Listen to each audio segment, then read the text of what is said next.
በልዑል እግዚአብሔር ፊት መቆማችንን እናስተውል። መላ ሰውነታችንን በትምህርተ መስቀል 3 ጊዜ እናማትብ። በስመ አብ ወወልድ ወመንፈስ ቅዱስ አሐዱ አምላክ አሜን። በስመ አብ ወወልድ ወመንፈስ ቅዱስ አሐዱ አምላክ አሜን። በስመ አብ ወወልድ ወመንፈስ ቅዱስ አሐዱ አምላክ። ቅዱስ እግዚአብሔር፣ ቅዱስ ኃያል፣ ቅዱስ ሕያው፣ ቅዱስ ኤልሻዳይ፣ ቅዱስ አዶናይ፣ ቅዱስ ጸባዖት፣ ቅዱስ ያህዌ፣ ቅዱስ ኢየሱስ፣ ቅዱስ ክርስቶስ፣ ቅዱስ አማኑኤል። አቤቱ ሰማይና ምድርን የፈጠርክ ጌታ፣ የሚታየውን የማይታየውን ዓለም የመሰረት ቅድመ ዓለም የነበርክ አሁንም ያለ ዓለምንም አሳልፈው የምትኖር የዓለም አዳኝ የዓለም መድኃኒት መድኃኔ ዓለም ኢየሱስ ክርስቶስ ሆይ ሳይገባን እንደ ኃጢአታችን እንደ በደላችን ብዛት ሳትመለከተን እንደ ምሕረትህና እንደ ቸርነት ብዛት ተመልክተን ቀኑን ባርከንና ቀድሰህልን በያለንበት ቦታ በሰላምና በጤና ውለ በሰላምና በጤና ለዚህ ሰዓት ያደረስከን በዚህ ሰዓትም ያሰባሰብከን እናመሰግናለን። ምስጋና ይሁን ለአብ፣ ምስጋና ይሁን ለወልድ፣ ምስጋና ይሁን ለመንፈስ ቅዱስ ዛሬም ዘወትርም ለዘላለሙ አሜን። ምስጋና ይሁን ለአብ፣ ምስጋና ይሁን ለወልድ፣ ምስጋና ይሁን ለመንፈስ ቅዱስ ዛሬም ዘወትርም ለዘላለሙ አሜን። ምስጋና ይሁን ለአብ፣ ምስጋና ይሁን ለወልድ፣ ምስጋና ይሁን ለመንፈስ ቅዱስ ዛሬም ዘወትርም ለዘላለሙ አሜን። አቤቱ አምላካችንና መድኃኒታችን ፈጣሪያችን ልዑል እግዚአብሔር ሆይ እንደ ኃጢአታችን እንደ በደላችን ብዛት ሳትመለከተን እንደ ምሕረትህና እንደ ቸርነት ብዛት ተመልክተ ቀኑን ባርከ ቀድሰ ሰላም አውለ ለዚህ ሰዓት ያደረስከን በዚህ ሰዓት የሚያሰባሰብከን እንዲሁም እንደ ምሕረትህና እንደ ቸርነት ብዛት ስለ ተወዳጅ እናትህ ስለ መብርሃን ስለ ሁሉ ቅዱሳንም ጸሎትና ምልጃ ብለ ቀሪውን ጊዜያችን እንድትባርክልን ከርኩሳን መናፍስት ከዲያብሎስ ፈተናም እንድጠብቀን ኃይለ አጋንንት እንድታርቅልን ቅዱስ መንፈስንም እንድታሳደርብን በዲያብሎስና በሰራዊቱም ላይ እንድታሰለጥነን የኃጢአተኞችና በደለኞች ባሪያዎች በኃጢአታችን በበደላችን ብዛት ቅዱሱ ገናናው ስምን መጥራት ባይገባንም እንደ ምሕረትና እንደ ቸርነት ብዛት እንዲያለን ወደ አንተ እንማጸናለን። አባታችን ሆይ በሰማያት የምትኖር ስምህ ይቀደስ፣ መንግሥትህ ትምጣ፣ ፈቃድህ በሰማይ እንደሆነች እንዲሁም በምድር ትሁን። የዕለት እንጀራችንን ስጠን ዛሬ፣ በደላችንንም ይቅር በለን እኛም የበደሉንን ይቅር እንደምንል። አቤቱ ወደ ፈተና አታግባን ከክፉ ሁሉ አድነን እንጂ መንግሥት ያንተ ናትና ኃይል፣ ክብር፣ ምስጋና ለዘላለሙ አሜን። እመቤታችን ቅድስት ድንግል ማርያም ሆይ በመልአኩ በቅዱስ ገብርኤል ሰላምታ ሰላም እንልሻለን። በሐሳብሽ ድንግል ነሽ፣ በሥጋሽም ድንግል ነሽ። የአሸናፊ የልዑል እግዚአብሔር እናት ሆይ ሰላምታ ላንቺ ይገባሻል። ከሴቶች ሁሉ ተለይተሽ አንቺ የተባረክሽ ነሽ፣ የማኅፀንሽም ፍሬ የተባረከ ነው። ጸጋን የተመላሽ ድንግል ሆይ ደስ ይበልሽ። ጸጋን የተመላሽ መመኪያችን ሆይ ደስ ይበልሽ። ጸጋን የተመላሽ አማላጃችን ሆይ ደስ ይበልሽ። ልዑል እግዚአብሔር ከአንቺ ጋር ነውና ከተወደደው ልጅሽ ከጌታችን ከመድኃኒታችን ከኢየሱስ ክርስቶስ ዘንድ ይቅርታንና ምሕረትን ለምኝልን ኃጢአታችንም ያስተሰርይልን ዘንድ ለዘላለሙ አሜን። በስመ አብ ወወልድ ወመንፈስ ቅዱስ አሐዱ አምላክ አሜን። በኃያሉ በልዑል እግዚአብሔር ስም የተሰበሰባችሁ የልዑል እግዚአብሔር ቤተሰቦች የተወዳጇ እናታችን የንጽሕተ ንጹሐን የቅድስተ ቅዱሳን የድንግል ማርያም የአስራት ልጆች የእልፍ አእላፋት ቅዱሳን መላእክት፣ ቅዱሳን ነቢያት፣ ቅዱሳን ሐዋርያት፣ ቅዱሳን ጻድቃን ሰማዕታት ወላጆች በወደደን እስከ ሞትም ድረስ ባፈቀረን በኃያሉ አምላካችን በመድኃኔዓለም በኢየሱስ ክርስቶስ ፍጹም ሰላም እንደምን አረፈዳችሁ? እንደምን ቆያችሁ? እንደምን አምላካችን በሰላምና በጤና ለዚህ ሰዓት አደረሰን አደረሳችሁ? አሜን። እግዚአብሔር ይመስገን ብለን ቅዱሱ ገናናው ስሙን ጠርተን እንድናመሰግነው የፈቀደልን ሰማይና ምድርን የፈጠረ ጌታ የሚታየውን የማይታየውን ዓለም የመሰረተ ቅድመ ዓለም የነበረ አሁንም ያለ ዓለምንም አሳልፎ የሚኖር የዓለም መድኃኒት መድኃኔ ዓለም ኢየሱስ ክርስቶስ ቅዱሱ ገናናው ስሙ ከባሕርይ አባቱ ከአብ ስም ከባሕርይ ሕይወቱ ከመንፈስ ቅዱስም ጋር በእልፍ አእላፋት ቅዱሳን መላእክት በጻድቃን ሰማዕታት እርሱ በፈጠረው ፍጥረታት አንደበት ሁሉ ከአጽናፍ እስከ አጽናፍ ለዘላለም የተመሰገነ ይሁን አሜን። ሁላችንም እጅግ አድርገን የምንወዳት የምናከብራት የምንገዛላት የልባችን ብርሃን የመንገዳችን ፋና የሕይወታችን ተስፋ እማምላክ ወላዲተ አምላክ ወለላይቱ ቅድስት ድንግል ማርያም ስሟ ከአጽናፍ እስከ አጽናፍ ለዘላለም የተመሰገነ ይሁን አሜን። እልፍ አእላፋት ቅዱሳን መላእክት ቅዱሳን ነቢያት ቅዱሳን ሐዋርያት ቅዱሳን ጻድቃን ሰማዕታት ሁሉም በየማዕረጋቸው ለዘላለም ክብራቸው ከፍ ከፍ ያለ ስማቸውም የተመሰገነ ይሁን አሜን። ወንድሞቼ እንኳን ለቅዱስ እግዚአብሔር አብ ለፈጣሪያችን እንዲሁም ለሊቀ መላእክት ለቅዱስ ሩፋኤል እንደዚሁም ለጻድቁ አባታችን ለአቡነ ዘራብሩክ በዛሬቱ ቀንም በወርሃዊም ሆነ በዓመታዊ ታስበው ለዋሉ ቅዱሳን በሰላምና በጤና አደረሰን አደረሳችሁ አሜን። በእውነት የፈጣሪያችን የቅዱስ እግዚአብሔር አብ ረድኤትና በረከት፣ የሊቀ መላእክት የቅዱስ ሩፋኤል፣ የጻድቁ አባታችን የአቡነ ዘርአቡሩክ፣ የእልፍ አእላፋት ቅዱሳን መላእክት ሁሉ ረድኤታቸው በረከታቸው በዛሬቱ ቀንም በወርኃዊም ሆነ በዓመታዊ ታስበው የዋሉ ቅዱሳን ሁሉ ረድኤታቸው በረከታቸው በሁላችንም ላይ ይደርብን። አሜነት። ወንድሞቼ እንደ እግዚአብሔር መልካም ፈቃድ የዛሬውን መርሃ ግብራችን ጀምረናል።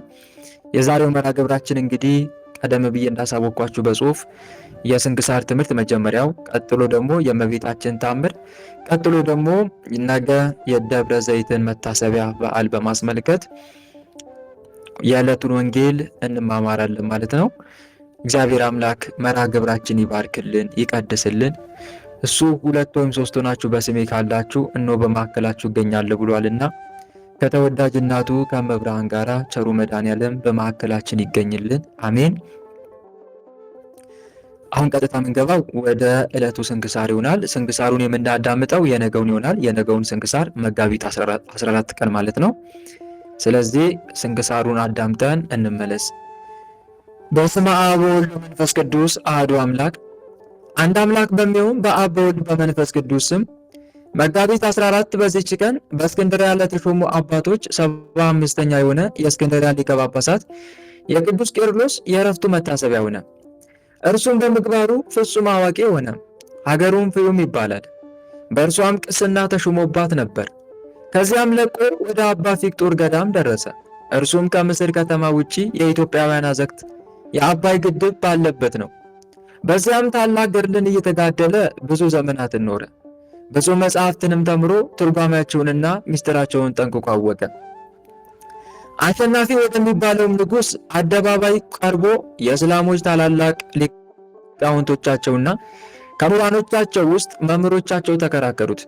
ጠቃሚ የሆነ ዕውቀት የተመላበትን መልስ አገኙ። የሚጠይቁትንም ሁሉ በመልካም አመላለስ ነገራቸው። ከዚህ በኋላ የእውቀቱና የቅድስናው ዜና በተሰማ ጊዜ ያለ ፈቃዱ ይዘው በእስክንድርያ ሊቀ ጵጵስና ሾሙት። መንጋውንም ጠበቀ። በጸሎትና በቅዳሴ ያገለግሉ ዘንድ ለካህናት ሥርዓትንና መመሪያን ሠራ። ይህም አባት በሊቀ ጵጵስናው 7 ዓመታት ከ9 ወር ከ10 ቀኖች ኖረ። ከቀኑም በ3 ሰዓት አረፈ። በምስክርነት አደባባይም ተቀበረ። በጸሎቱ የምትገኝ በረከቱም ከእኛ ጋር ለዘላለሙ ትኑር አሜን። በዚችም ዕለት ከአረጋውያን ፍጹማን መነኮሳት ውስጥ አንዱ አባ ባጥል አረፈ። ይህም ቅዱስ ሰው አባ ዮሐኔ የተባለ አበምኔት በመነኮሳት ላይ ነገረ ሰሪን እንደሚቀበል በሰማ ጊዜ በዓቱን ትቶ ወደ እስክንድርያ መጥቶ የሴት አዳሪዎችንና የአመንዝራዎችን ሁሉ ስማቸውን ጻፈ። ከኪራይ ሰራተኞችም ጋር ሲሰራ ይውላል። ደሞዙን በተቀበለ ጊዜ የሽምብራ ቂጣ ገዝቶ ይበላል። የቀረውንም ገንዘብ ይዞ ወደ አንዲቱ ዘማዊት ሄዶ ይሰጣታል። በዚች ቀን ከአንቺ ጋር አድራለሁና ራስሽን ለኔ አዘጋጂ ይላታል። ከኃጢአትም ሊጠብቃት ከእርሷ ዘንድ ያድራል። ሌሊቱን ሁሉ ተነስቶ ሲጸልይና ሲሰግድ እግዚአብሔርንም ሲለምን ያድራል። ሲነጋም ሥራውን ለማንም እንዳትገልጥ አምሏት ወደ ተግባሩ ይሄዳል። በየዕለቱም ወደ አመንዝራዎቹ እየሄደ እንዲያደርግ ነበር። አንዲቱም ሴት ምስጢሩን ገለጠች። ጋኔንም ይዞ አሳበዳት። ሰዎችም ስለዚህ ክፉ ሽማግሌ ክፉ ሥራ የለበትም ብላ ዋሽታለችና እግዚአብሔር መልካም አደረገባት ተባባሉ።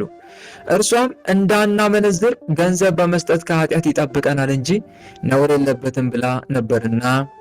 የቀሩት አመንዝራዎች በእርሷ ላይ የሆነውን ባዩ ጊዜ ደነገጡ። እንደ እርሷም እንዳብዱ እውነቷን ነው ማለትን ፈሩ። እርሱም ይህችስ በእገሌ ዕለት ትጠብቀኛለች ይል ጀመረ። ሰዎችም ሁሉ ያሙት ጀመር።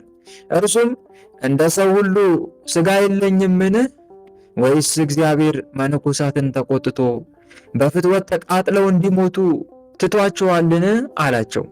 እነርሱም ልብስ ለውጠ ሚስት አግባ፣ እሱ ነው የሚሻልህ አሉት። እርሱም አዎን በወድ በሚስቴ እጠነቀቃለሁ፣ በዚህም በክፉ አኗኗር እኖራለሁ። እናንተ ግን ከእኔ ዘንድ ሂዱ፣ ምን ትሻላችሁ? በእኔ ላይ እግዚአብሔር ፈራጆች አድርጓችኋልን? ይልቁንስ እናንተ እንዳይፈረድባችሁ ለራሳችሁ አስቡ፣ ፈራጅ አንድ ነውና፣ ዕለቲቱም አንዲት ናትና አላቸው። ይህም ቅዱስ በእግዚአብሔር ዘንድ ተቀባይነትን አገኘ፣ በሰው ዘንድ ግን የተናቀ ሆኖ ኖረ። ከእርሱ ጥቅም ያገኙ አመንዝራዎችም ዝሙታቸውን ተዉ። ከእርሳቸውም ሕጋዊ ጋብቻ ተጋብቶ የኖረ አለ። ወደ ገዳምም ገብቶ መንኩሶ በጾም በጸሎት ተወስኖ የኖረ አለ። በአንዲት ዕለትም ከአንዲት አመንዝራ ቤት ሲወጣ ያችን ሴት አስቀድሞ የለመዳት አንድ ሰው አገኘውና ይህ ሽማግሌ እስከ መቼ ድረስ በዚህ በክፉ ሥራ ይኖራል ብሎ ፊቱን በጥፊ መታው። ከዚህም በኋላ በአንዲት ቀን በበዓቱ ውስጥ ሰግዶ ነፍሱንም በእግዚአብሔር እጅ ውስጥ ሰጥቶ በቤቱም መድረክ የዚህች አገር ሰዎች ሆይ ጊዜው ሳይደርስ በማንም ላይ አትፍረዱ እንዳይፈረድባችሁ የሚልም ጽሑፍ ተጽፎ ተገኘ። በጸሎቱ የሚገኝ በረከቱ ከእኛ ጋር ለዘላለሙ ይኖር አሜን።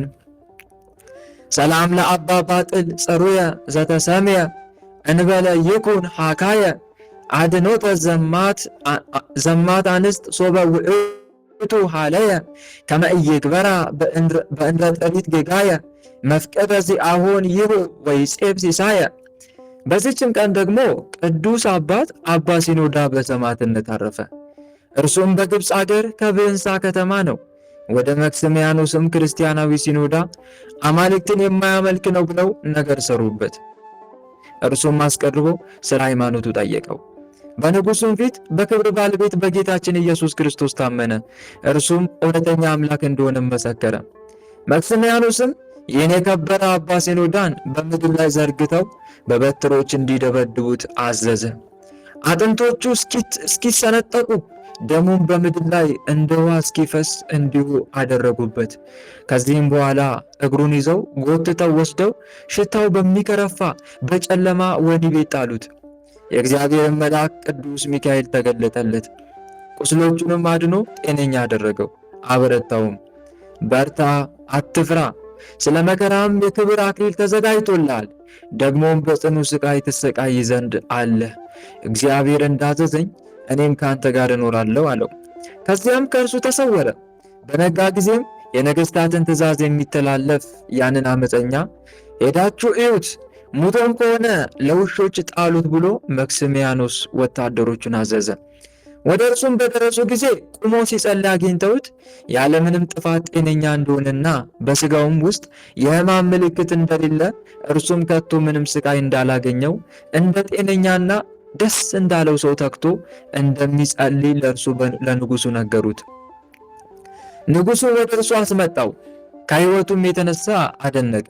ልብሶቹንም አስወልቆ ያለ ጉዳት ጤነኛ እንደሆነ ሥጋውን አየ። ደንግጦም ይህ ያየው ሥራይ ታላቅ ነው አለ። ከዚያም ዘቅዝቀው ሰቅለው ከበታቹ እሳትን እንዲያነዱ አዘዘ። ይህንንም አደረጉበት። ደግሞ በመንኮራኩር አሰቃዩት። በአለንጎችም አብዝተው ገረፉት፣ ደበደቡትም። ማሰቃየቱንም በሰለቸ ጊዜ ራሱን በሰይፍ ቆርጠው ለውሾች እንዲጥሉት አዘዘ። ውሾች ግን ፈጽሞ አልቀረቡትም። ሌሊትም ሲሆን ምዕመናን መጥተው ሥጋውን ወሰዱ። በአዳዲሶች ልብሶችና በጣፋጭ ሽቶዎች ገነዙት፣ በሳጥንም አድርገው ቀበሩት። ከሥጋውን ብዙዎች አስደናቂዎች ታምራቶች ተደረጉ። በረከቱ ከእኛ ጋር ለዘላለሙ ትኖር አሜን። ሰላም ለሲኖዳ ለእግዚአብሔር ሙቁ ውስተ ቤተ ሞቅ ጽዮ ወፍጉግ ጼናሁ ወተሰቅለ አዲ ለክርስቶስ በእንቲያሁ ልዑለ እገሪሁ ወቁልቁሊተ ድማሁ እንዘ ነበልባል ይነድድ ታሕቲሁ። በዚችም ቀን ደግሞ የከበሩ አጋኒዮስ፣ አውንድሪዮስና ብንዲዮስ በሰማዕትነት አረፉ። እሊህም ቅዱሳን ከአባቶቻቸው ጀምሮ ክርስቲያኖች ናቸው። አምላካዊ ትምህርትንም ሁሉ የተማሩ ናቸው። በእግዚአብሔርም ሕግ ጸንተው ሲኖሩ የኢየሩሳሌም ሊቀ ጳጳሳት ቅዱስ አርሞስ መርጦ ኤጲስቆጶሳት አድርጎ ሾማቸው። ግን በታወቁ ቦታዎች ላይ አይደለም፣ በብዙዎች አገሮች ውስጥ እንዲሰብኩ ላካቸው እንጂ። በአገሮችም ያሉ ከሃዲያን ያዟቸው፣ ያለ ርኅራኄም አብዝተው ገረፏቸው፣ በድንጋይም ወገሯቸው። ነፍሳቸውንም በጌታችን እጅ ሰጡ። በረከታቸውም ከእኛ ጋር ለዘላለሙ ትኑር አሜን። ሰላም ለአጋኒዮስ ወለአወንድሪዮስ ካዕቡ ወለአበንዲዮስ ሳልሱ ውስተ ውልቆሙ ሐሳቡ በእንተ ዘጽኑ ሎሙ ዘበሰማያት በዝቡ በአእባን ተወግሩ ወበምድር ተስህቡ። በዚችም ቀን ደግሞ ቅዱስ ቶማስ ሐዋርያ 7 ዓመት ያህል የጋኔን ግንኙነት ባስቸገራት በአንዲት ሴት ላይ ታምራትን አደረገ። ሐዋርያ ቶማስንም ባየችው ጊዜ የክርስቶስ ሐዋርያ ሆይ እጅግ ከሚያሰቃየኝ ጠላት አድነኝ ብላ ወደ እርሱ ጮኸች። እርሱም በምን ምክንያት አገኘሽ አላት። እርሷም ከመታጠቢያ ከውሽባ ቤት ስወጣ እንደ ሰው ድው ድው እያደረገ በመታወክ መጣ። ድምፁም ሰላላና ቀጭን ነው። በሴትና በወንድ ሥራ ሁሉ ነይ እርስ በርሳችን አንድ እንሆን አለኝ። በተኛውም ጊዜ በሌሊት መጥቶ ከኔ ጋር አንድ ሆነ። ብሸሽም አይተወኝም፣ መጥቶ ያሰቃየኛል እንጂ እኔም ከጸሎቱ የተነሳ አጋንንት እንደሚንቀጠቀጡ አውቃለሁና እባክህ ጸልይልኝ አድነኝም አለችው። ሐዋርያ ቶማስም ሰምቶ ጸለየ። ጋኔኑም ከእርሷ እንዲወጣ አዘዘው። ያን ጊዜም በእሳትና በጢስ አምሳል ከሴቲቱ ላይ ወጥቶ ተበተነ። ከዚህ በኋላ በክርስቶስ መስቀል በላይዋ አማተበ። ሥጋውና ደሙንም አቀበላት፣ ወደ ዘመዶቿም አሰናበታት። ልዩ የሆነች በረከቱም በሁላችን የክርስቲያን ወገኖች ላይ ትደር ለዘላለሙ አሜን። ሰላም ለቶማስ እንዘ ይገብር መድምመ እምነ ብእሲት አግሂሶ ትድምርተ ጋኔን ህሱመ መንጽሔ ኃጢአት መጣዋ ሥጋ ወደመ በጊዜ ትቤሎ ሀበኒ ማይተመ ከመላዕለየ ኢይግባ ዳግመ። መጋቢት 14 ቀን የሚከበሩ ዓመታዊ የቅዱሳን በዓላት፣ አንደኛ ቅዱስ ቶማስ ሐዋርያ ጋኔን ያደረባት ሴትን ፈውሶ አሕዛብን ያሳመነበት። ሁለተኛ ቅዱስ አባ ባጥል ትሩፈ ምግባር በአንድ ወቅት ከእስክንድርያ ዝሙትን ለማጥፋት የተጋደሉ ጻድቅና አረጋዊ አባት። ሶስተኛ ቅዱስ ሲኖዳ ወይም ሽኖዳ ሰማዕት። አራተኛ ቅዱስ ቄርሎስ ሊቀ ጳጳሳት። ወር በገባ በ14 የሚከበሩ ወራዊ የቅዱሳን በዓላት፣ አንደኛ አባታችን አቡነ አረጋዊ ዘሚካኤል፣ ሁለተኛ ቅዱስ ገብረ ክርስቶስ መራዊው ሙሽራው፣ ስለ ክርስቶስ ሲል ድህነትን የመረጠ፣ ስለ ክርስቶስ ሲል መራብን፣ መጠማትን፣ መሰደድን በአባቱ ቤት በገዛ አባቱ ቤት መሰቃየትን የመረጠ ታላቅ ቅዱስ። ሶስተኛ ቅዱስ ፊልጶስ ሐዋርያ። አራተኛ ቅዱስ ሙሴ የእግዚአብሔር ሰው። አምስተኛ አባ ስምዖን ገዳማዊ። ቅዱስ ሙሴ 572 ጊዜ ከልዑል እግዚአብሔር ጋር አፍ ለአፍ የተነጋገረ። አምስተኛ አባ ስምዖን ገዳማዊ። ስድስተኛ አባ ዮሐንስ ጻድቅ። ሰባተኛ እናታችን ቅድስት ነሳሂት። ደጆች ተዘግተው ሳሉ ኢየሱስ መጣ፣ በመካከላቸውም ቆሞ ሰላም ለእናንተ ይሁን አላቸው።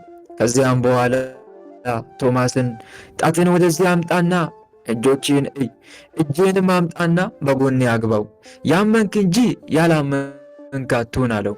ቶማስም ጌታዬ አምላኬም ብሎ መለሰለት። ኢየሱስም ስላየኝ አምነሃል፣ ሳያዩ የሚያምኑ ብፁዓን ናቸው አለው። የጌታችን የመድኃኒታችን የኢየሱስ ክርስቶስ ወንጌል ቅዱስ ዮሐንስ እንደጻፈው ምዕራፍ 20 ቁጥር 26 እስከ 29። ጌታ ሆይ ከብልጽግናቸው ብዛት የተነሳ ብዙ መባ ካገቡት ይልቅ የዳይቱን አነስተኛ መባ እንደተቀበል ለሁል ጊዜ የሚያገለግሉ አእላፍ መላእክትን እያሳሰብን በችግራችን ጊዜ የምናቀርብልን ምስጋና ተቀበል። እናንተም ቅዱሳን ነቢያት፣ የወንጌል ሰባኪያን ሐዋርያት፣ ሰማዕታትና ጻድቃን፣ ትጉሃን መላእክት፣ ፍጹማን ደናግል፣ እንዲሁም ደጋጎች መነኮሳት ሆይ ልጅ አዋቂ ሳይለይ የምንሰባሰብበትን ይህንን ጉባኤያችንን ባርኩልን። ይህን መጽሐፍ ወረቀት አዘጋጅቶ ብራና ደምጦ የጻፈውና ያጻፈውን ከግዕዝ ወደ አማርኛ የተረጎመውን ቃለ ንባቡን በእርጋታ መንፈስና በተመስጦ ሕሊና ያነበበውን ያዳመጠውን በደለኛን ሁሉ የምታስምር የጌታ እናቱ በማርያም ጸሎት ኢየሱስ ክርስቶስ በአንድነት ይማረን፣ አሜን። የሰማነውን አምላካችን ልዑል እግዚአብሔር በልቦናችን ጽላት ላይ ጻፍልን፣ በአእምሯችንም ላይ ቅረጽልን። ቸሩ መድኃኔዓለም ከቅዱሳኑ ረድኤትና በረከትን ያሳትፈን፣ በምልጃቸውም ከኃጢአታችን ያንጻን፣ ከበደላችንም ይጠበን። የስሙ ቀዳሽ የመንግስቱን ወራሽ ለመሆን ያብቃን። ልባችንንም ለጽድቅ ሥራ ያነሳሳልን፣ ወደ ቀናውና ወደ ምሕረት ጎዳናውም ይምራን፣ ፍጻሜያችንንም ያሳምርልን፣ አሜን። አባታችን ሆይ በሰማያት የምትኖር ስምህ ይቀደስ፣ መንግሥትህ ትምጣ፣ ፈቃድህ በሰማይ እንደሆነች እንዲሁም በምድር ትሁን። የዕለት እንጀራችንን ስጠን ዛሬ፣ በደላችንን ይቅር በለን እኛም የበደሉንን ይቅር እንደምንል፣ አቤቱ ወደ ፈተና አታግባን ከክፉ ሁሉ አድነን እንጂ መንግሥት ያንተ ናትና፣ ኃይል፣ ክብር፣ ምስጋና ለዘላለሙ አሜን። እመቤታችን ቅድስት ድንግል ማርያም ሆይ በመልአኩ በቅዱስ ገብርኤል ሰላምታ ሰላም እንልሻለን። በሐሳብሽ ድንግል ነሽ፣ በሥጋሽም ድንግል ነሽ። የአሸናፊ የልዑል እግዚአብሔር እናት ሆይ ሰላምታ ላንቺ ይገባሻል። ከሴቶች ሁሉ ተለይተሽ አንቺ የተባረክሽ ነሽ፣ የማኅፀንሽም ፍሬ የተባረከ ነው። ጸጋን የተመላሽ ድንግል ሆይ ደስ ይበልሽ። ጸጋን የተመላሽ መመኪያችን ሆይ ደስ ይበልሽ። ጸጋን የተመላሽ አማላጃችን ሆይ ደስ ይበልሽ፣ ልዑል እግዚአብሔር ከአንቺ ጋር ነውና ከተወደደው ልጅሽ ከጌታችን ከመድኃኒታችን ከኢየሱስ ክርስቶስ ዘንድ ይቅርታንና ምሕረትን ለምኝልን ኃጢአታችንም ያስተሰርይልን ዘንድ ለዘላለሙ አሜን። እህት ወንድሞች፣ የዕለቱ ስንክሳር አዳምጠን ተመልሰናል። አሁን ቀጥታ የምንሄደው ለተወሰነ ጊዜ ከስንክሳሩ ምን እንደተማማርን የምንመለከት ይሆናል። እግዚአብሔር አምላክ ለሁላችንም ማስተዋሉን ያድለን፣ ሚስጥሩን፣ ጥበቡን፣ እውቀቱን ይግለጽልን። አሜን። እህት ወንድሞች፣ ቅድም እንደሰማችሁት በመጋቢት 14 ቀን ታስበው ከሚውሉ ቅዱሳን መካከል በእስክንድርያ ለተሾሙ አባቶች 75ኛ የሆነ የእስክንድርያ ሊቀ ጳጳሳት የቅዱስ ቄርሎስ የዕረፍቱ መታሰቢያ ነው። ይህ ቅዱስ ቄርሎስ በምግባሩም ፍጹም አዋቂ የሆነ ታላቅ ቅዱስ ነው። አገሩ ፍዩም ይባላል። በእርሷም ቅስና ተሾሞባት ነበረ። ታዲያ ከዛ ለቆ ወደ አባ ፊቅጦር ገዳም ደርሶ እዛም በጣም በመንፈሳዊ እውቀት እንደዚሁም ደግሞ በተጋድሎ ለብዙ ዘመናት ሲጋደል የኖረ አባት ነው። መጋደል ብቻ አይደለም፣ ብዙ መጽሐፍትንም ደግሞ ጎን ለጎን ይማራል። ተምሮ ትርጓሜያቸውና ሚስጥራቸውን ጠንቅቆ አወቀ ይላል። ተመልከቱት ወንድሞች፣ እኔና እናንተም ስንጸልይ፣ ስንሰግድ፣ ስንጾም ጎን ለጎን ደግሞ ቅዱሳት መጽሐፍትን ማንበብ አለብን። መንፈሳዊ መጽሐፍትን ባነበብክ ቁጥር እየበሰልክ ነው የምትመጣው። መንፈሳዊ መጽሐፍትን ባነበብሽ ቁጥር የቅዱሳንን አባቶችን ገድላትን ባነበብክ ቁጥር የእውነት እየበሰልክ ነው የምትመጣው። የመረጋጋት መንፈስም ያድርብሃል። የመንቀዥቀዥ አይነት ስሜት ከህይወት እየጠፋ የሆነ እየተረጋጋ ነው የምትመጣው። ደግሞ ኃጢአትንም በዛው ልክ ሰውነት እየተጸየፈች ነው የምትመጣው። ኃጢአትን ሰውነት ይጸየፋል። በቃ ለውሳኔ የምትቸኩል ሰው አትሆንም። ቆም ብለህ ለማሰብ እንጂ ቸኩለህ ለመወሰን የምትጣደፍ አይነት ሰው አትሆንም። እና እህት ወንድሞች፣ መንፈሳዊ መጽሐፍትን እናንብብ። ለዛ ነው ቅዱስ ጴጥሮስ በአንደኛ መልእክቱ ምዕራፍ 1 ቁጥር 5 እስከ 8 ላይ እንዲህ የሚል መልእክት ያስተላለፈው። ስለዚህም ምክንያት ትጋትን እያሳያችሁ በትጋትም እምነትን፣ በእምነትም በጎነትን፣ በበጎነትም እውቀትን አላያችሁ። በበጎነትም እውቀትን፣ በእውቀትም ራስን መግዛት፣ ራስንም በመግዛት መጽናትን፣ በመጽናትም እግዚአብሔርን መምሰል፣ እግዚአብሔርንም በመምሰል የወንድማማችን መዋደድ፣ በወንድማማችን መዋደድ ደግሞ ፍቅርን ጨምሩ ብሎ የተናገረው እና ወንድሞቼ እውቀትንም እየጨመረ መሄድ አለብን። ነፍስ እውቀት የሌለባት ትሆን ዘንድ መልካም አይደለም። መጽሐፈ ምሳሌ ምዕራፍ 19 ቁጥር 2 ላይ ነፍስ እውቀት የሌለባት ትሆን ዘንድ መልካም አይደለም። ሕዝቤ እውቀት ከማጣቱ የተነሳ ጠፍቷል። ትንቢተ ሆሴዕ ምዕራፍ 4 ቁጥር 6። ስለዚህ ወንድሞች ልናውቅ ይገባል። መንፈሳዊ እውቀቶችን ልንገበይ ይገባል። ከቅዱሳት መጽሐፍት ጋር ዕለት ዕለት ልናወራ ልንነጋገር ይገባል። ቅዱሳት መጽሐፍት ከእግዚአብሔር የተሰጡን ደብዳቤዎች ናቸው። ከእግዚአብሔር የተሰጡን ደብዳቤ ናቸው። ስለዚህ ወንድሜ ሆይ፣ እህቴ ሆይ፣ ከአንድ ሩቅ አገር ከሚኖር ወንድምሽ ወይም ከአንድ ሩቅ አገር ከምትኖር እህት ደብዳቤ ቢመጣልህ ወይም ከእጮኛ ከፍቅረኛ ደብዳቤ ቢመጣልህ ተንሰፍስፈ ነው ያንን ደብዳቤ የምታነበው። ተሯሩጠ ምን አለች እህቴ፣ ምን አለ ወንድሜ፣ ምን አለችኝ እጮኛዬ ወይም ፍቅረኛዬ ብለህ ታነባለህ። ወይ ምን አለኝ አባቴ፣ ምን አለኝ ወንድሜ። ለምንድን ነው ከሰማያዊ አባቴ የመጣልን ደብዳቤ ማታነበው? ለምንድን ነው ከንጉሠ ነገሥት የሆነውን ደብዳቤ የተላከልን ቅዱሳት መጽሐፍትን ደብዳቤ ማታነበው? ነፍስን አርካት። ቅዱሳት መጽሐፍትን እያነበብክ ነፍስን አርካት። እህት ወንድሞች፣ እኔ በሕይወት ያየሁትን ልንገራችሁ። የእውነት ቅዱሳት መጽሐፍትን ጓደኛ ካደረጋችሁ ሌላ ጓደኛ ያስፈልጋችሁ። የሰው ጓደኛ ራሱ ምንም በቃ አትጓጉም ከሰው ጋር ለመገናኘት ሁሉ። ቅዱሳት መጽሐፍትን የምታነቡ ከሆነ መንፈሳዊ ፊልም ላይ አይታችሁ ከሆነ አባ ቢሾይ ቅዱሳት መጽሐፍትን እያነበበ ነው ያደገው። አባ ቢሾይ ስንክሳሩ ላይም ይናገራል። ቅዱሳት መጽሐፍትን በማንበብ ነፍሱን ዕለት ዕለት ያረካ ነበር ይላል ስንክሳሩ ላይ ሐምሌ 8 ላይ መሰለኝ። ሐምሌ 8 እና ቅዱሳት መጽሐፍትን ዕለት ዕለት እያነበበ ነፍሱን ያረካታል ይላል የአባ ቢሾይ ታሪክ ማለት ነው። እናት ወንድሞች፣ ታዲያ ነፍሱን እያረካ ሲኖር በቃ ሙሉ ለሙሉ ትኩረቱ ወደ ላይኛው ቤት ሆነ፣ ወደ ሰማያዊ ጉዞ ሆነ ሙሉ ለሙሉ ትኩረቱ። ከቅዱሳት መጽሐፍ ስታነብ ግን ኃጢአት ስትሰራ አይታወቅህም። ኃጢአት ስትሰራ አይታወቅህም። ኃጢአቱ ጽድቅ መስሎ ይታያል። ለዘላለማዊ ሕይወትህ ትኩረት አትሰጥም። በቃ ግድ የለሽ ነው የምትሆነው።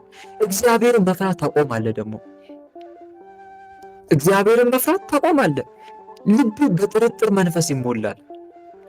እንዲህ አይነት ነገር ውስጥ እንገባለን። ስለዚህ ወንድሞች ጎን ለጎን ቅዱሳት መጽሐፍትን አንብብ። በጣም ደግሞ ከምንም በላይ እኔ በሕይወት ያየሁት በጣም በቃ እንድትረጋጉ ያደርጋቸዋል። የተረጋጋ መንፈስ እንዲኖራቸው ያደርጋል። አጋንንት ደግሞ የተረጋጋ መንፈስ እንዳይኖረን ነው የሚያደርገው። እንኳን አካላችን ተናገር ተናገር እያሰኘ ምላሳችንም ጭምር ጸጥ እንዳይል ነው የሚያደርገው። የውሳኔ ሰው እንዳንሆን ያደርገናል አጋንንት። የውሳኔ ሰው እንዳንሆን አድርጎ በራስ የመተማመን መንፈሳችን ያሳጣል። ገዳም የገቡትም ጥለው የወጡትን ዓለም እያሳሰበ ያስወጣቸዋል ከገዳም። ምክንያት እየፈጠረ ከአንድ ቦታ ወደ ሌላ ቦታ ያንከራተታቸዋል። ሱባኤ የገቡትን ደግሞ አንዲቷን ቀን እንደ አንድ ሳምንትና ወር እያስቆጠረ ከባሰም ሕመም እየቀሰቀሰ ከሱባኤ ያስወጣል።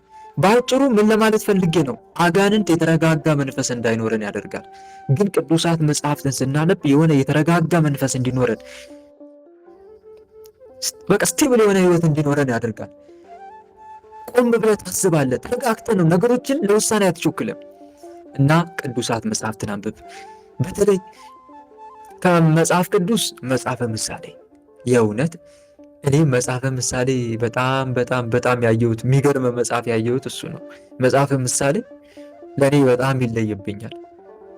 መንፈሳዊ እውቀትን ይሰጣል አይገልጸውም። መንፈሳዊ እውቀትን ያስጨብጣቸዋል አይገልጸውም። የእውነት መጽሐፈ ምሳሌ ለተመስጦ መዝሙረ ዳዊት።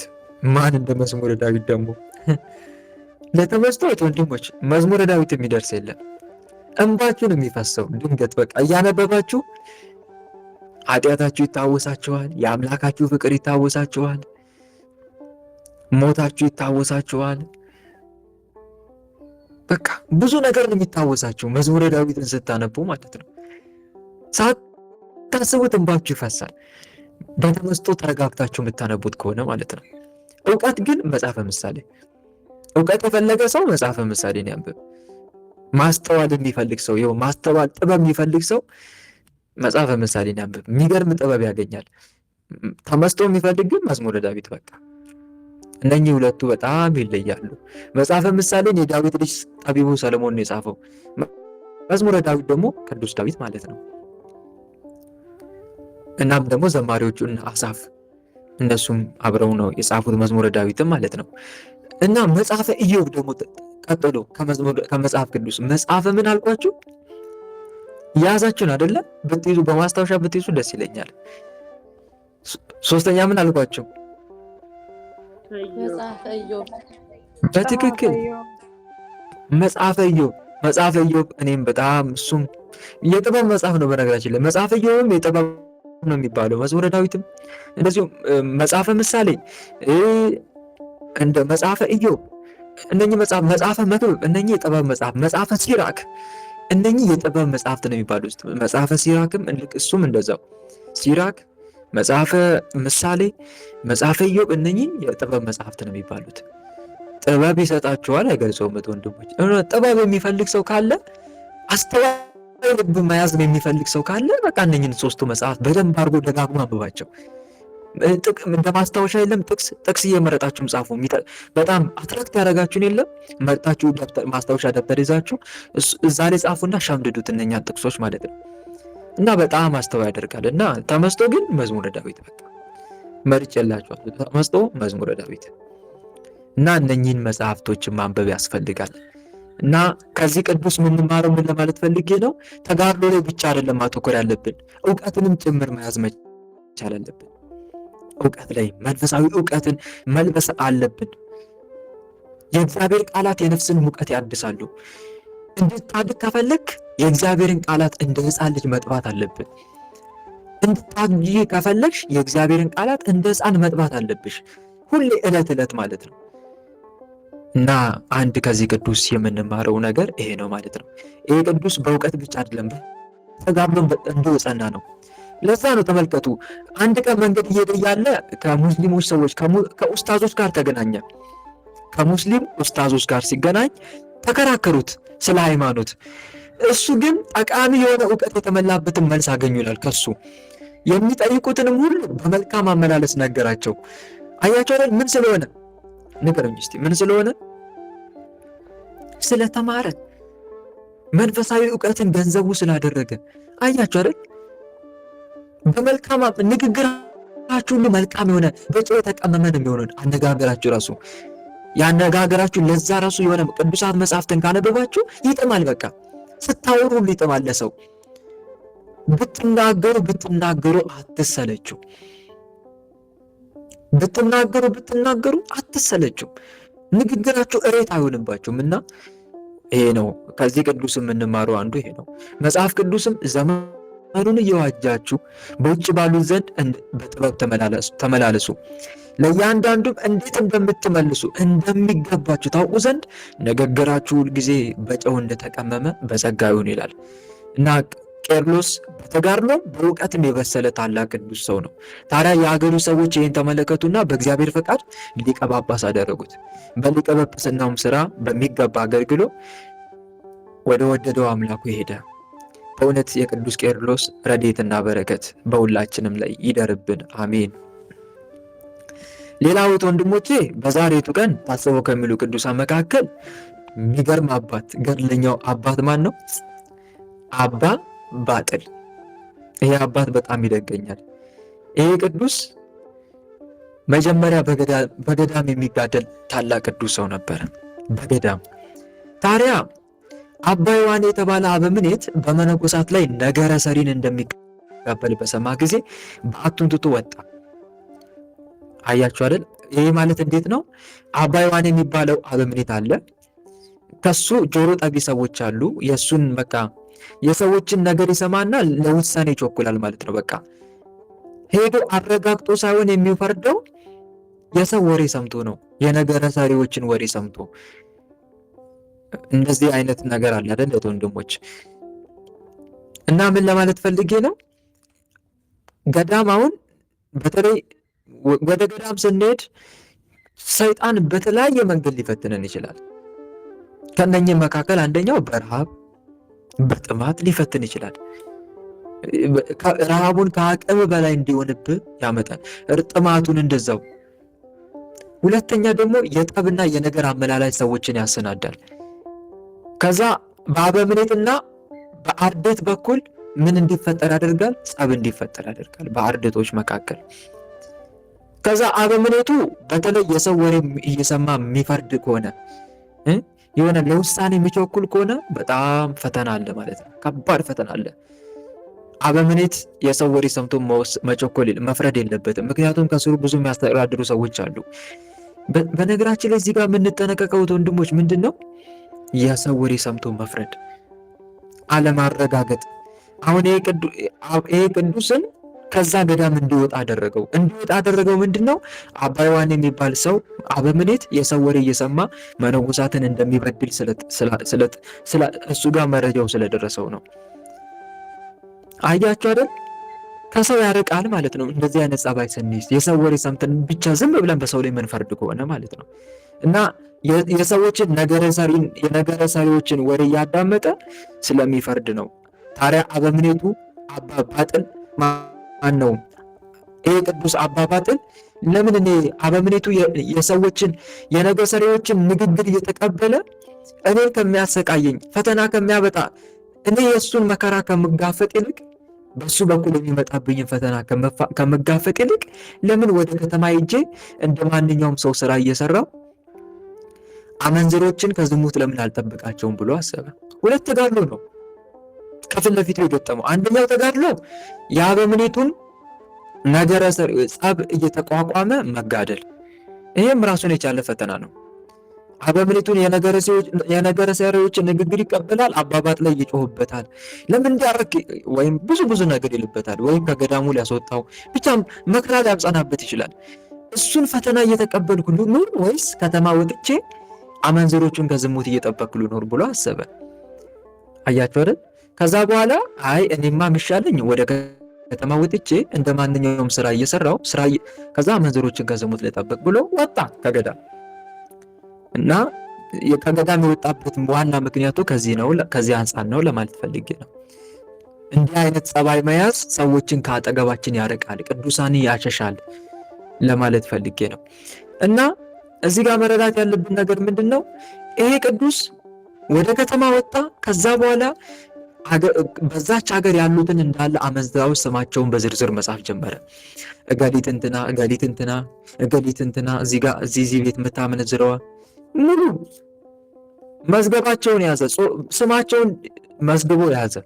ከዛ በኋላ የቀን ስራ ይሰራል። የቀን ስራ እየሰራ ማታ ላይ ሽምብራ ቂጣ ይገዛል። ያችን ሽምብራ ቂጣ ይበላና የተረፈውን አንዲት ዘማዊት ቤት ይሄዳል። ሴተኛ አዳሪ ጋር ይሄዳል ማለት ነው። ሴተኛ አዳሪ ጋር ይሄዳል። ከዛ በኋላ ምንድነው የሚያደርገው? እሷ ቤት እንደገባ እሷ የሚመስላት ከእሷ ጋር ሊገናኝ እንደፈለገ ነው። እሱ ግን ከእሷ ጋር ሊገናኝ አይደለም። ብሩን ይሰጣታል። ከዛ በኋላ ሌሊቱን እየጸለየ ነው የሚያድረው። እየጸለየ እየሰገደ አንድ ሌሊት ከዝሙት ጠበቃት ማለት እኮ ነው። አንድ ሌሊት ነገ ልታመነዝር ትችላለች፣ ከነገ ወዲያ ግን አንድ ሌሊት እንኳን ከኃጢአት ጠብቆ መኖር ትልቅ ነገር ነው ወንድሞች፣ አስቡት። ያችን ሴት ለአንድ ሌሊት እኮ ከአጋንንት እያሳረፋት ነው ማለት ነው። ለአንድ ሌሊት እኮ ከእግዚአብሔር ቁጣ ቢያንስ የእግዚአብሔርን ቁጣ እያስታገሰ ነው፣ ጥቂትም ቢሆን ማለት ነው። ለአንድ ሌሊት እኮ አጋንንትን ጾማቸውን እያሳደረ እኮ ነው። ትክክል፣ ጾማቸውን እያሳደራቸው እኮ ነው። ምክንያቱም የአጋንንት ምግባቸው ምንድን ነው? ንገሩኝ እስቲ። ምግባቸው ምንድን ነው? አጋንንት ኃጢአት ማሰራት ነው አይደለ? ለምን ይመስላችኋል? ዲያብሎስ የሆነ ኃጢአት ካስለመደ በኋላ በቃ ያንን ኃጢአት እስከሚያስራን ድረስ እረፍት አይሰጠንም። ምግቤን አምጣ እኮ ነው። ያስለመድከኝን ምግቤን አምጣ ነው፣ ወይም ምግቤን አምጪ እያለ ነው ማለት ነው። ካልሆነ ስራ አላሰራህም ነው፣ አላስተኛህም፣ ምንም አላደርግህም ነው። እንዲህ ያደረገ ይፈታተናል። ታዲያ አስቡት፣ ይሄ ቅዱስ ቢያንስ አንድ ሌሊት አጋንንትን ጾማቸውን እያሳደረ ነው። መላእክትን አስደስቶ አጋንንትን እንዳስከፋ እንዳስለቀሰ መላእክትን ደግሞ እንዳስደሰተ እየዋለ ነው ለአንድ ሌሊት። እና አስቡት ይሄን አደረገ።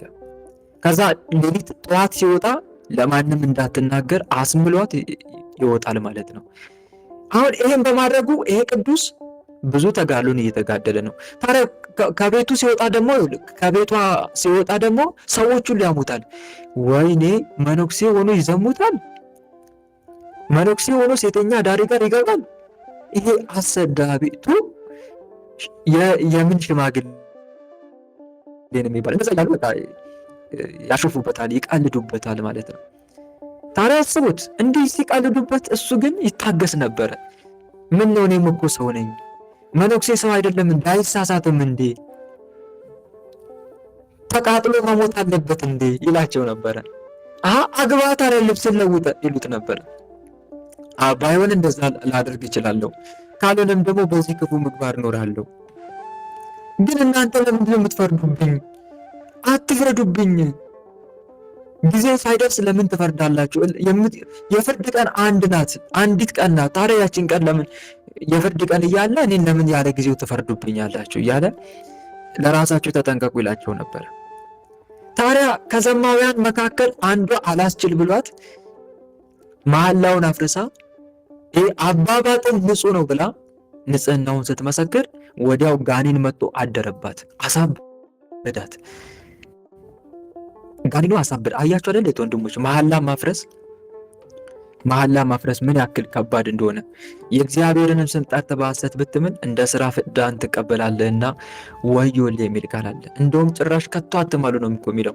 እንኳን በሐሰት ምለህ እንኳን መሐላ ልታፈርስ ይቅርና ጋኔን መጥቶ አሳበደ። አያችሁ አይደል? እዚህ ጋር አሁንም አንድ ትምህርት እንማራለን። ከዚህ በፊት አጋንንት በአራት ዋና ዋና መንገዶች ይገባሉ ብያችሁ ነበር፣ ታስታውሱ እንደሆነ። እስቲ በምንድን ያልኳችሁ? በምንድን ያልኳችሁ ንገሩኝ እስቲ የምታስታውሱ። የሰውን ልጅ ለመፈታተን ሰይጣን በአራት ዋና ዋና መንገዶች ይገባል። አንደኛ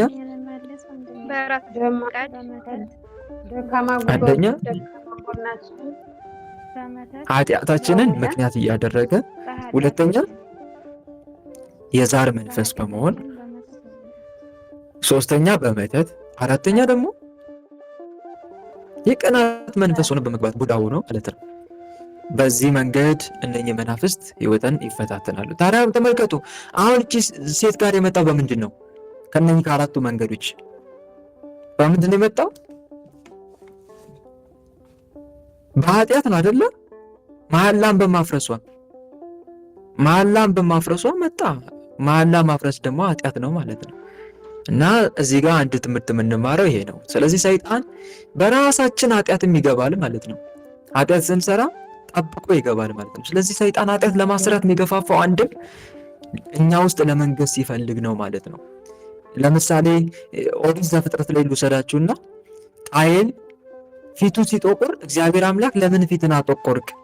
መስዋዕት እኮ መልካም ቢሆን ኖሮ የአንተን መስዋዕት እኮ እቀበል ነበረ፣ ግን ልብን ቅን አላደረክም። ቅን ብታደርግ ኖሮ መስዋዕትነት ተቀባይነት ይኖራል። ግን ኃጢአት በፊት እያደባች ነው፣ ልትነግስብህ እየፈለገች ነው፣ ግን አንተ ቀድመህ ንገስባት ብሎት ነበረ። ኃጢአት እያደባች ነው የሚለው እኮ አጋንንትን እኮ ነው። አጋንንት ኃጢአት አሰርቶ በህይወት ላይ ሊነግስ ነው። ስለዚህ አንተ አስቀድመህ ንገስበት ማለት እኮ ነው። ግን ቃየል አልሰማም፣ ወንድሙን ገደለ፣ ኃጢአትን በራሱ ላይ አነገሰ። የኃጢአትን ምክንያት አድርጎ የሚወጋ የሚፈታተን ዲያብሎስ ደግሞ ወደ ህይወቱ ገባ ማለት ነው። ከዛስ ኮብላይና ተቅበዝባዥ ያደረገው ዛር ለመጀመሪያ ጊዜ የሰው ልጆችን መቆጣጠር ጀመረ። በዛ መንገድ ደም አፋሻሹ ደም አስገባሪው ዛር መንፈስ ከቃየል ህይወት ጀመረ። በቃየል መንገድ በኩል መጣ። ይኸው ዛሬም የሰው ልጆችን ደም እርስ በርስ ያፋስሳል። ዶሮ እረዱልኝ፣ እንስሳ ሲያሻው በመጀመሪያ የእንስሳ ደም ይጠይቃል፣ ሲቀጥል እየቆየ ደግሞ የሰው ደም ይጠይቃል ማለት ነው። ይሄ ነው እንግዲህ እና ዞሮ ዞሮ በራሳችን ኃጢአት የሚገባል ማለት ፈልጌ ነው። ወደ ዋናው ታሪክ ልግባላችሁ። እዚህ ጋር ይሄ ቅዱስ እንዲህ መጋደል ጀመረ። አሁን እዚህ ጋር ብዙ ተጋድሎ እየተጋደለ ነው። አንደኛ ዘማውያኖችን ከዝሙት እየጠበቀ ለአንዲት ቀን፣ ሁለተኛስ እየረዳቸው ምን እያደረገ በገንዘብ ራሱ እየረዳቸው ነው። ምክንያቱም አንዳንድ አብዛኛው ሴተኛ አዳሪዎች ምን አተው ነው ወደ ዝሙት ህይወት የሚገቡት? ዝሙትን እንደ መተዳደሪያ የሚያደርጉት ምን አተው ነው? ተቸግረው ነው አይደለም? ስለዚህ ቢያንስ ገንዘብ ሰጥቷቸው ይሄን ችግራቸውንም እየቀረፈላቸው ነው። ምጽዋት እየመጸወተ ነው ማለት ነው። ብዙ ተጋድሎን እያፈራ እኮ ነው። አንደኛ ከኃጢአት እየጠበቀ፣ ሁለተኛ እየረዳቸው ነው በገንዘብ የቀን ስራ እየሰራ ሰውነቱን እያደከመ፣ ሶስተኛስ ምን እያደረገ ነው ከተባለ ለነሱ አራያ የሆነ ነው፣ ምሳሌ የሆናቸው እኮ ነው። በአፉ ጾሙ፣ ጸልዩ፣ ስገዱ ብሎ ባይነግራቸው እንኳን በተግባር ግን እንዴት መጾምና መጸለይ፣ እንዴት ሌሊቱን በተጋድሎ ማሳለፍ እንዳለባቸው ምሳሌ የሆናቸው እኮ ነው። ስብከት የቃል ትምህርት ሲሆን ምሳሌ መሆን ደግሞ የተግባር አራያነት ነው። ይሄ ቅዱስ በተግባር አራያ የሆናቸው ነው። ከሱ ተጋድሎን እየተማሩ ነው። ጸሎትን፣ ስግደትን እየተማሩ ነው። አያችሁ አይደል? ትምህርት እያስተማራቸው ነው ማለት ነው። ሌላስ ከሰዎች ሽሙጥና ስድብ እየተቀበለ ነው። ይሄ ሰው ከሰዎች ሽሙጥና ስድብ ያለ ኃጢአት እኮ ነው፣ ያለ በደሉ። ለዚህ ደግሞ ዋጋ ይከፍሏል መድኃኒዓለም። እንደዚህ ብሎ የለም ሲነክፏችሁና ሲያሳድዷችሁ በእኔም ምክንያት ክፉን ሁሉ በውሸት ሲናገሩባችሁ ብፁዓን ናችሁ፣ ዋጋችሁ በሰማያት ታላቅ ነውና ደስ ይበላችሁ፣ ሐሴትም አድርጉ፣ ከእናንተ በፊት የነበሩትን ነቢያትን እንዲሁ አሳደዋቸዋልና ይል የለም። ስለዚህ ያለ ኃጢአትና ያለ በደሉ እየተሰደበ ነው፣ ዘማዊ እየተባለ ነው፣ እየተሳለቁበት ነው። በዚህ ደግሞ ዋጋው እየጨመረ ነው በመንግስተ ሰማይ። እህት ወንድሞች፣ መፍራት ያለብን ሰው ሲሰድበንና ሲጠላን አይደለም፣ ሰው ሲያወደሰንና ሲያመሰግነን ነው። ምክንያቱም የሰው ውዳሴና ምስጋና ለውድቀትና ለጥፋት ሲሆን፣ ስድብና ጥላቻው ግን በእግዚአብሔር ዘንድ ለተጨማሪ ክብርና ጸጋ ነው። ለተጨማሪ ክብርና ጸጋ ነው። ታስታውሳላችሁ? የአባ መቃርስ ፊልም ትዝ አለኝ፣ በህሊና የመጣ ደቀ መዝሙሩ ምን እያለ ነበር እስቲ የሚመክረው? ንገሩኝ እስቲ። ጎበዝ የሆነ ሰው መንፈሳዊ ፊልምን ያየ የዘላለም ሕይወትም እንድወርስ ምን ላድርግ ሲለው ምን ነበር አድርግ ያለው? ታስታውሳላችሁ? መቃብር ላይ ድንጋይ ወርውር እያለው አታስታውሱም? ድንጋይ ወርውር እያለው ምን አሉ ሲለው ምንም አላሉኝም፣ ዝም። ትክክል። ገና ማጠብቅ ወዳሴ ማጠብቅ በትክክል ያ መንፈሳዊ ፊልም በጣም እያስተዋላችሁ ተመልከቱት ወንድሞቼ። መመልከት ብቻውን ዋጋ የለውም፣ እያስተዋሉ መመልከት። ጌታ ሆይ ከዚህ መንፈሳዊ ፊልም እባክህ አስተምረኝ፣ ለሕይወቴ ለነፍሴ የሚጠቅመውን ነገር እባክህ አስተምረኝ፣ እባክህ እኔ ያንተ ተማሪ ነኝ ብላችሁ ተመልከቱ። መንፈሳዊ ፊልም እኔ ያንተ ተማሪ ነኝ፣ ተናገር ባሪያ ይሰማል፣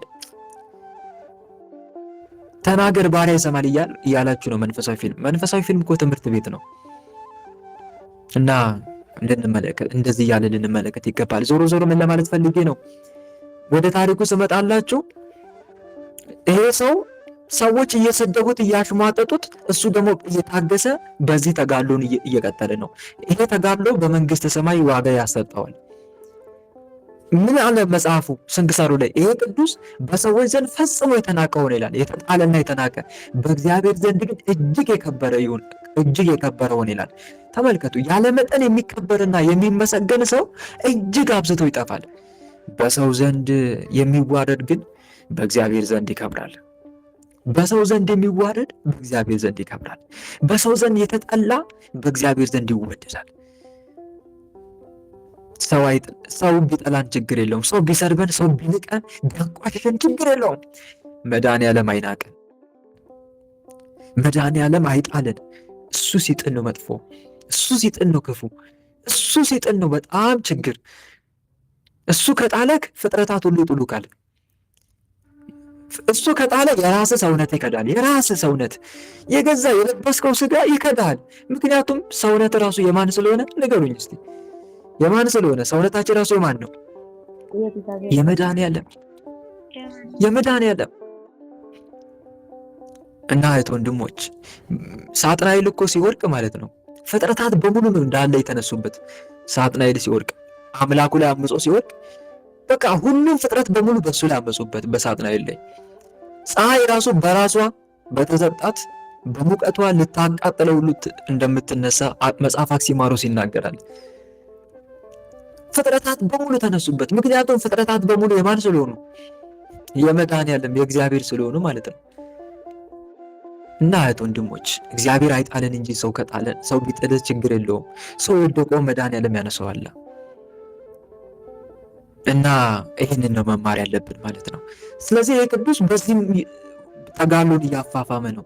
ከዛ መጨረሻ ላይ ሊያርፍ አካባቢ ሲል ከአንዲት ዘማዊ ሴት ሲወጣ አንድ ወደ እሷ መግባት የለመደ ሰውዬ፣ አንተ ሰውዬ ይሄ ዝሙት አይበቃም እንደ ብሎ በጥፊ መታው። ወዮ! ይሄን ቅዱስ በጥፊ የመታው እጅ በጣም ያሳዝናል። የእውነት በቅዱሳን ላይ እጁን የሚዘረጋ መጽሐፍ ቅዱስ እኮ እንዲህ ይላል፣ በድፍረትና በትዕቢት በመናቅም በጻድቅ ላይ የሚናገሩ የሽንገላ ከንፈሮች ዲዳ ይሁኑ ይላል። በድፍረትና በትዕቢት በመናቅም በጻድቅ ላይ የሚናገሩ የሽንገላ ከንፈሮች ዲዳ ይሁኑ። መዝሙረ ዳዊት መዝሙር 30 ቁጥር 18 ላይ የሐዋርያው ቅዱስ ቶማስ አንድ ቀን ሰርግ ላይ ማለት ነው፣ ቅዱስ ቶማስ ሰርግ ላይ አንዱ መጣና በጥፊ መታው። ሲመታው ወዲያው ቅዱስ ቶማስ ትንቢት ተናገረበት። እቺን እጅ ውሾች ይጎትቷታል ብሎ ሲናገር ወዲያው ያንን ሰውዬ አውሬው በሉትና አውሬው በላውና እጁን የሆነ ውሻ እየጎተተ ይዞት መጣ። አስቡት እግዚአብሔር አምላክ ምን ያክል ለቅዱሳን እንደሚቆምላቸው። ዓይኑን ከጻድቃን ላይ አያርቅም ይላል መጽሐፈ ኢዮብ ላይ እግዚአብሔር አምላክ ምን ያክል ቅዱሳን እንደሚጠብቃቸው ሲናገር መጽሐፈ ኢዮብ ምዕራፍ 33 ላይ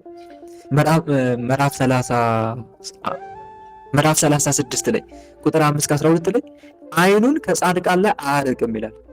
ይጠብቃቸዋል ነው።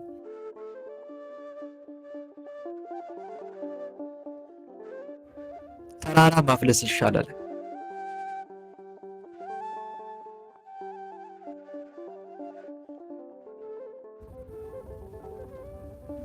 በስላሴ ስም ይሰማቸዋል።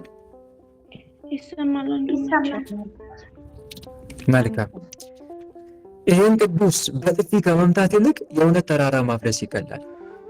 ምን ያክል በእግዚአብሔር ቅዱሳን መላእክት ተከቦ እንደሚኖር ቢያቅ ኖሮ እንኳን በጥፊ ሊመታው ይቅርና በሰገደለት ነበረ። እና ወንድሞች ይሄ ሁሉ ያደረሰው በጥፊ እንዲመታው ያደረገው ምንድን ነው? ለመፍረድ በመቸኮሉ ነው። እና መጨረሻ ላይ ቅዱስ ሲያርፍ የቤቱ መድረክ ላይ ምን የሚል ጽሑፍ ተገኘ? የዚች ሀገር ሰዎች ወይ በማንም ላይ ጊዜው ሳይደርስ አትፍረዱ አለ። በማንም ላይ ጊዜው ሳይደርስ አትፍረዱ። ስለዚህ ከዚህ ቅዱስ የምንማረው አንዱ ይሄ ነው። እንዳይፈረድባችሁ አትፍረዱ። በምትፈርዱበት ፍርድ ይፈረድባችኋል፣ በምትሰፍሩበትም መስፈሪያ ይሰፈርባችኋልና። ሕግን የሚሰጥና የሚፈርድ አንድ ነው፣ እርሱም ሊያድን የሚችል ነው፣ ሊያድንም ሊገድልም የሚችል ነው። በሌላው ግን የምትፈርድ አንተ ማነህ ተብሎ ተጽፏል። አንተ በሌላው የምትፈርድ ሰው ሁሉ ወይ የምታመካኘው የለህም፣ በሌላው በምትፈርድበት ነገር ራስን ትኮንናለህና ይላል። ራስን ትኮንናለህና። እና ወንድሞቼ በማንም ላይ እንዳንፈርድ ፍርዱን ለእግዚአብሔር እንስጥ። ጊዜው ሳይደርስ አትፍረዱ። ዕለተ ምጽአት ላይ ሁሉም እንደየሥራው ዋጋውን ያገኛል። መጽሐፍ ቅዱስ መጽሐፈ ዕዝራ ሱቱኤል ምዕራፍ 16 ቁጥር ምዕራፍ ስንት ነበረ? ምዕራፍ 6 አካባቢ ላይ ምዕራፍ 6 ቁጥር 36 ላይ ምዕራፍ 6 ቁጥር 37 ላይ አንዱ ለአንዱ መለመን ፈጽሞ የሚችል የለም፣ ሁሉም ዋጋውን ያገኛልና ስራውም እየራሱ ነውና ማንም የራሱን ጭንቅ ወደ ባልንጀራው የሚመልስ የለም ይላል። ሁሉም እንደየራሱ ዋጋውን ያገኛል ማለት ነው። ስለዚህ ወንድሞች በማንም ላይ አንፍረድ። አባ ሙሴ ጸሊምን እናስታውስ። የእኔ ኃጢአት እየፈሰሰ ነው ከኋላዬ ሳላውቀው፣ እኔ ታዲያ ኃጢአት በሰራ በአንድ ሰው ላይ እንዴት ልፈርድ እችላለሁ? እኔ የሌላውን ኃጢአት ከተመራመርኩ የኔን ኃጢአትስ ማን ነው የሚመራመረው? ኃጢአትን የሚከድን ፍቅርን ይሻል የሚል ቃል አለ መጽሐፈ ምሳሌ 17:9 ላይ። ኃጢአትን የሚከድን ፍቅርን ይሻል፣ ነገርን የሚደጋግም ግን የተማመኑትን ወዳጆቹን ይለያያል ይላል። እንዳይፈረድብን እንዳንፈርድ። በራሱ ቤት እኮ ሰው የሞተበት ሰው የጎረቤቱን ለቅሶ አይመለከትም። እንደዚሁም ሁሉ እያንዳንዳችን የየራሳችንን ኃጢአትና በደል ብናስብና ብንመለከት ኖሮ የባልንጀራችንን በደል ባላሰብንና ባልተመለከትን ነበር። ስለዚህ ወንድሞች በማንም ላይ መፍረድ እንደሌለብን ከዚህ ቅዱስ እንማራለን። በእውነት የዚህ ቅዱስ ረድኤትና በረከት ይደርብን። በእውነት አባ ባጥል ስንቱን ከዝሙት አዳነ። በጣም ይገርመኛል ብቻ ሳስበው፣ ስንቱን ከዝሙት ደግሞ እኮ እነኛ ሰዎች እንደዛ ሆነው አልቀሩም። በዝሙት እኮ አልቀጠሉም። ግማሹ አገባ በህጋዊ መንገድ፣ ግማሹ ደግሞ ወደ ገዳም ገብቶ በተጋድሎ መኖር ጀመረ። ይገርማል በጣም እውነት። እሱ ማለት ብርሃን ነው፣ የሚያበራ መብራት ማለት ነው። አባ ባጥል መድኃኔዓለም ከዚህ ቅዱስ ረድኤትና በረከቱን ያሳትፈን። አሜን። እህት ወንድሞች የስንክሳር ትምህርታችን በዚሁ ይብቃን። ወደ እመቤታችን ታምር እንለፍ። ሰዓታችን ለመቆጠብ በዚህ መልኩ ያስተማረን የመከረን የገሰጸን አምላካችን ልዑል እግዚአብሔር በእውነት ስሙ ከአጽናፍ እስከ አጽናፍ ለዘላለም የተመሰገነ ይሁን። እኛም በሰማነው ቃል በተማርነው ትምህርት 30፣ 60፣ 100 የምናፈራ አድርገን የስሙ ቀዳሽ የመንግስቱን ወራሽ ለመሆን ያብቃን። ወስብሐት ለእግዚአብሔር ወለወላዲቱ ድንግል ወለመስቀሉ ክቡር። ይቆየን።